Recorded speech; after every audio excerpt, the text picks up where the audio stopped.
आज हम अपनी इस वीडियो में डिस्कस करने जा रहे हैं इंग्लिश कोड 504 का लेसन 31। जैसा कि आप जानते हैं कि हम फाइनल्स के जितने भी लेक्चर्स हैं उनको उनकी वीडियोस रिकॉर्ड कर रहे हैं और जो इम्पोर्टेंट क्वेश्चंस हैं जो प्रीवियस पेपर्स में आ चुके हैं या क्विज़ेस में आ चुके हैं, कुछ वो हैं, कुछ अपनी तरफ से जो इम्पोर्टेंट लगे हैं उनको हाईलाइट किया गया है।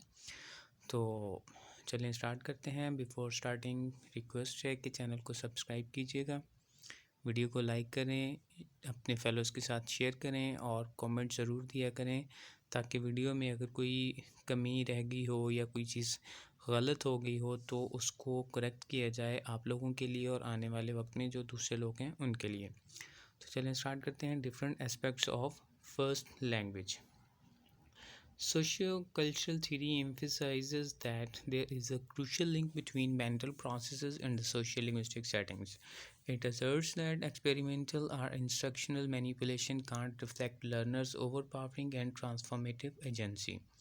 This agency, embedded in their personal histories, inevitable becomes involved in their learning process। तो वो ये कह रहे हैं कि जो आपकी सोशियो कल्चर थ्योरी है ना, वो ये कहते हैं कि एक मेंटल प्रोसेस और जो आपकी सेटिंग होती है जिस सोसाइटी में या जिस कल्चर में आप रहते हैं, इनका आपस में बड़ा एक इम्पॉर्टेंट लिंक होता है। तो जब कभी भी आप कोई लैंग्वेज यूज़ करते हैं तो आपने अक्सर देखा होगा कि आप अपने according to your culture, according to your society आपकी लैंग्वेज सिलेक्शन होती है। तो ये वो एक बात कर रहे हैं कि आपकी जब भी मतलब कोई पर्सनल हिस्टोरिकल जो जितने भी आपके पर्सनल एक्सपीरियंसेस होते हैं आप उनको अवॉइड नहीं कर सकते। लर्निंग प्रोसेस में कहीं ना कहीं उनकी इन्वॉल्वमेंट होती है।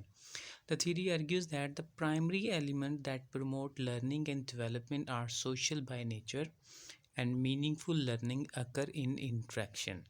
ठीक है, तो ये कहते हैं कि जो सोशियो कल्चर थ्योरी है ये क्या करती है, ये बताती है कि जो प्राइमरी एलिमेंट्स हैं जो लर्निंग को प्रमोट करते हैं, डेवलप करते हैं, वो क्या हैं? Social nature. अगर उनकी नेचर देखी जाए तो वो सोशल हैं और meaningful learning occurs in interaction. और आप तभी एक अच्छी लर्निंग, मीनिंगफुल लर्निंग करते हैं जब आपकी इंट्रैक्शन होती है। First language of learners is an important tool to facilitate interaction and make learning meaningful. तो फर्स्ट लैंग्वेज, जैसा कि हमने पहले भी facilitative role of first language पिछले वीडियोज़ में हमने पढ़ चुके हैं।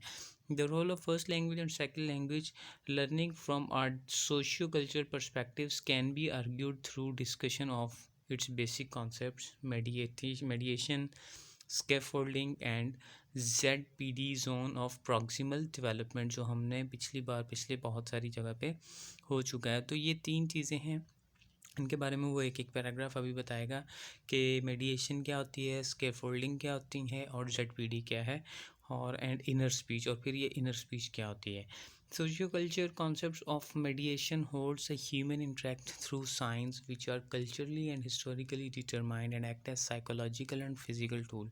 कुछ ऐसे साइंस होते हैं जिसकी वजह से ह्यूमंस इंटरेक्ट करते हैं अपने कल्चर के और हिस्टोरिकली चीज़ों में जो मतलब पॉइंट ऑफ व्यू से इंटरेक्ट करते हैं, तो इसको वो आपके लिए एक साइकोलॉजिकल या फिज़िकल टूल, ठीक है, वो आपके कुछ ऐसे सिंबल्स हो सकते हैं, कुछ साइंस हो सकते हैं जिसकी वजह से आप चीज़ों को समझते हैं, अंडरस्टैंड करते हैं, आपके कॉन्सेप्ट्स बनते हैं। तो ये साइकोलॉजिकल या फिज़िकल टूल्स के तौर पे एक्ट करते हैं।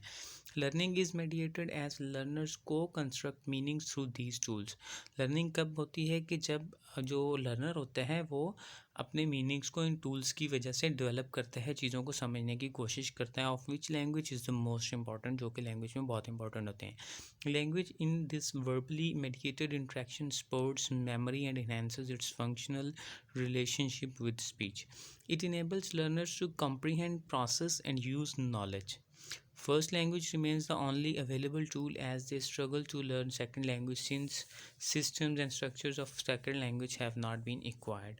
तो ये कहते हैं कि जो आपकी फ़र्स्ट लैंग्वेज है वो आपके लिए अवेलेबल रहती है एज अ टूल जब तक कि आप सेकंड लैंग्वेज को सही तरह से अडॉप्ट नहीं कर लेते, तब तक आपकी जो फर्स्ट लैंग्वेज है ये आपके लिए ओनली अवेलेबल टूल के तौर पे काम करती है कि आप चीज़ों को फर्स्ट लैंग्वेज के रेफरेंस के साथ साथ देखते हैं।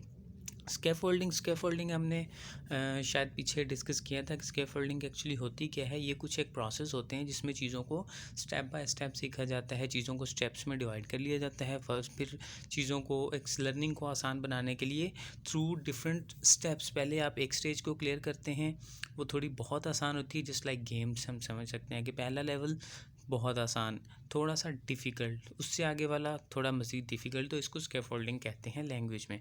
Scaffolding is a dialogic process that assists learners to move from other regulations to self regulation. देखिए अदर रेगुलेशन क्या होती है कि you are taking guidance from other sources. कोई लोग आपको कुछ आपके जो टीचर्स हो सकते हैं वो आपको गाइड कर सकते हैं। कोई भी ऐसी चीज़ जो आपको मतलब दूसरे लोग आपको कर रहे होते हैं, असिस्ट कर रहे होते हैं लैंग्वेज में। जब आप को डिफरेंट स्टेप्स में से आप लैंग्वेज सीखते हैं तो फिर आप इस काबिल बन जाते हैं कि आप दूसरों की गाइडेंस लेने के बजाय आप क्या करते हैं, सेल्फ रेगुलेट करते हैं। आप खुद से चीज़ों को फिर लर्न करके फिर खुद से लैंग्वेज को यूज़ करते हैं, यूटिलाइज करते हैं, बोलते हैं, प्रोड्यूस करते हैं, कॉम्प्रिहेंड करते हैं। It is a process of supportive dialogue that directs learners through successive steps of a problem and enables them to achieve higher linguistic performance that was originally beyond them.